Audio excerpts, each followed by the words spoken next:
Imagine this. It's November 29th, 1943. 11:32 a.m. A young farm boy from Wisconsin, just 19 years old, is kneeling in the freezing tail of a B-17 flying fortress named Ricky Tikitavi. His name is Eugene Moran. This is his very first combat mission.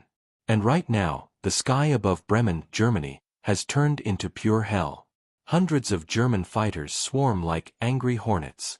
Flak explodes in black clouds. Already, 6 flying fortresses have been torn from the sky in the first hour alone. Moran's position? The loneliest spot on the entire bomber. The tail gunner sits isolated, 40 feet behind everyone else, on a bicycle-style seat, staring out through a tiny window.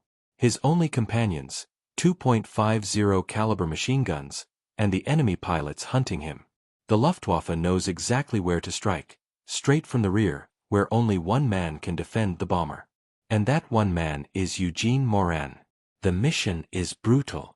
The target, Bremen's factories, shipyards, and submarine pens, one of the most heavily defended cities in the Reich.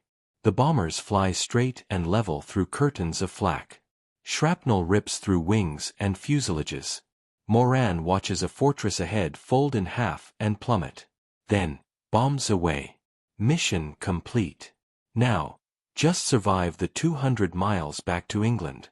But fate has other plans. A direct flak hit shatters the No. 2 engine. The propeller windmills uselessly. Speed bleeds away. The formation pulls ahead. A straggler is a death sentence. And here they come. A dozen Messerschmitts climbing from below. Focke-Wulfs diving from above. Moran sees them. His heart pounds. He presses his shoulders against the steel plate, grips the triggers, and opens fire. The twin .50s roar. Tracers streak into the sky. One fighter breaks off. But more come. They attack in pairs. One draws fire, the other lines up the kill. Brass casings pile around his knees. Cordite fills the air. At -43 degrees Celsius, his breath freezes on his oxygen mask. His fingers go numb inside gloves. But he keeps shooting. Then the hits come. 20mm cannon shells tear through aluminum. The intercom crackles with screams and static. One waist gunner stops firing. Then the other. The bomber shudders violently. Moran swings his guns and downs one FW-190, his first kill. But more shells rip into the tail. Pain explodes in both forearms. Blood soaks his sleeves. He's hit. Badly. Worse still, he glances at his parachute. Shredded. Useless. If he bails out now, he falls 4 miles to his death. The attack intensifies. Fighters circle like sharks. Then, a sickening lurch. Grinding metal. The shriek of aluminum tearing apart. The fuselage splits.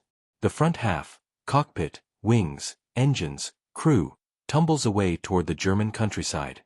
Moran is left alone in the severed tail section, wounded, parachute destroyed, falling from 24,000 feet. The tail spins end over end. G-forces slam him around. Blood sprays. He should be paralyzed with terror. Instead, he does the impossible. He keeps firing. German pilots close in to watch the kill. Big mistake. Moran grabs the guns again and shoots back, tracers arcing wildly as the tail tumbles. One Messerschmitt takes hits and dives away trailing smoke.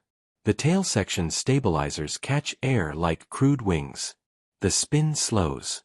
The fall becomes a terrifying glide. Still deadly fast, but slower than freefall. The ground rushes up. Forests, fields, roads. Moran braces, wraps his shattered arms around ammo boxes, and waits for impact.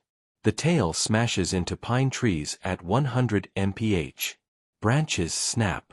Metal tears. It cartwheels through the canopy, slams the frozen ground, and stops. Silence.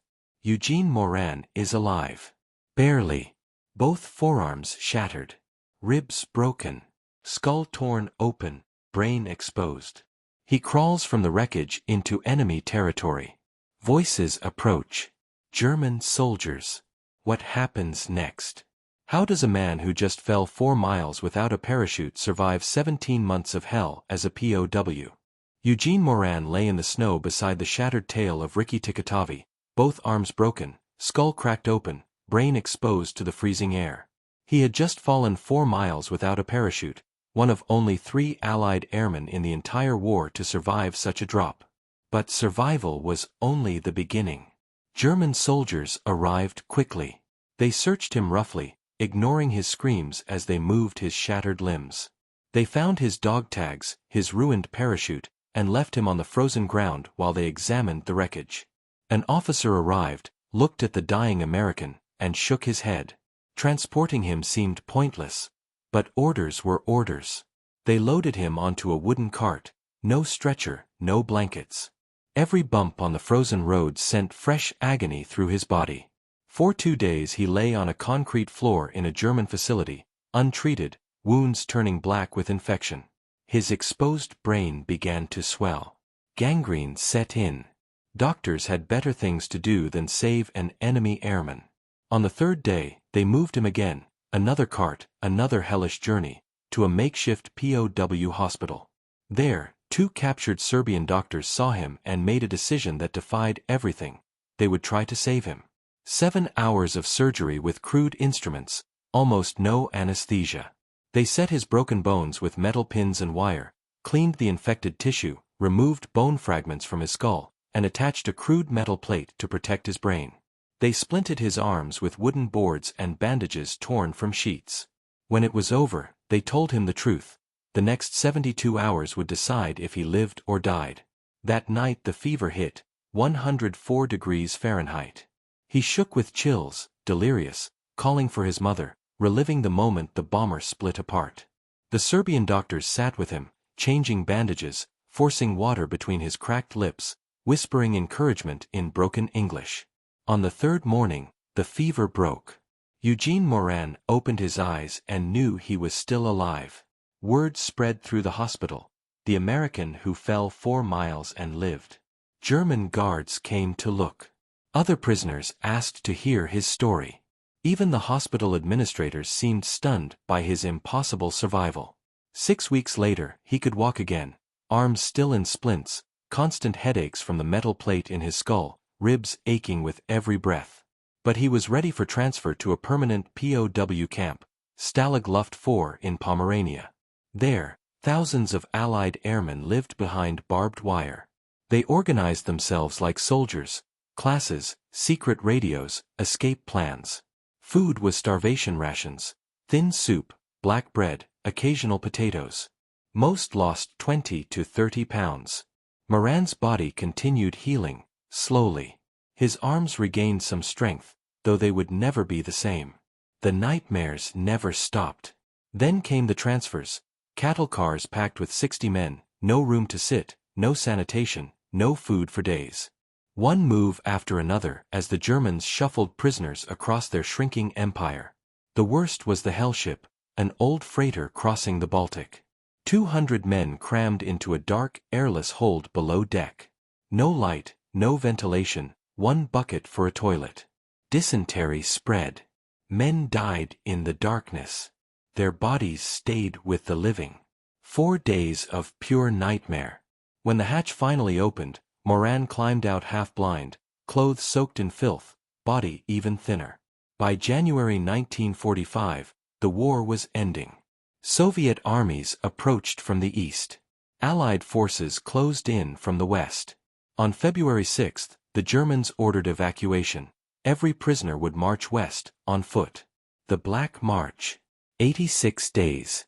Hundreds of miles through the coldest winter in decades. 15 to 20 miles a day through knee-deep snow. Sleeping in barns full of manure. Drinking from ditches. 1,500 Allied airmen died, pneumonia, frostbite, typhus, bullets from guards who shot stragglers. Moran kept walking. His arms ached in the cold. The metal plate in his skull conducted freezing temperatures straight into his brain. His ribs screamed with every breath. But he refused to fall behind. He had survived a 4-mile fall. He wasn't going to die on a frozen road. On April 26, 1945, American troops from the 104th Infantry Division intercepted the column near the Elbe River. The German guards surrendered. The prisoners stood in stunned silence. After 17 months of captivity, after the hellship, after the march, they were free. Eugene Moran weighed 93 pounds. He had entered the Army at 150. He returned home to Soldiers Grove, Wisconsin, in late 1945. At 21 years old, he had aged decades. He married Margaret Finley, a local girl who saw the man beneath the scars. They built a life on a small farm, raised 9 children, and watched grandchildren grow. For more than 60 years, he rarely spoke of the war. The memories were too painful. 8 crewmates dead. Countless friends lost in the camps and on the march. But in 2007, Wisconsin honored him with the first ever Veteran Lifetime Achievement Award. In 2008, they named a street after him, Eugene Moran Way. In 2022, a book called Tailspin finally told his full story. Eugene Moran died on March 23, 2014, at age 89. He lived by one simple rule: I'd rather wear out than rust out. He wore out, after falling 4 miles without a parachute, after surviving catastrophic injuries, after 17 months of captivity, after the hellship, after the Black March. A farm boy from Wisconsin who refused to die. If this story touched you the way it touched us, smash that like button. It helps share these incredible true heroes with the world. Subscribe and turn on notifications. We uncover forgotten stories like this every single day. Drop a comment right now. Where are you watching from? United States, United Kingdom, Canada, Australia, Bangladesh. Did someone in your family serve in World War II or any war? Just let us know you're here. These men deserve to be remembered, and you're helping make sure Eugene Moran's story lives on. Thank you for watching.